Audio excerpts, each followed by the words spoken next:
One, two, three. Pirates of the Caribbean. Hi, my name is Rohit. I'm in fifth grade. I I finished my course of robot electronics in Roboprenr. By that time, I finished this project, which is a sun eater.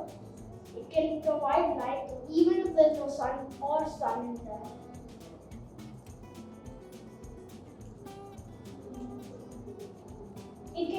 It's good in the dark where there's no light in your house, since it can also move and navigate places. It can move forward, it can move backward, it can move forward, it can turn.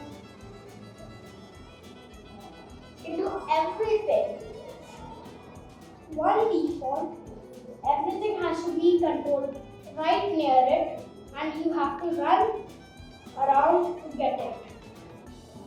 But it's good once you're studying in the night, since it provides more light than you ever need.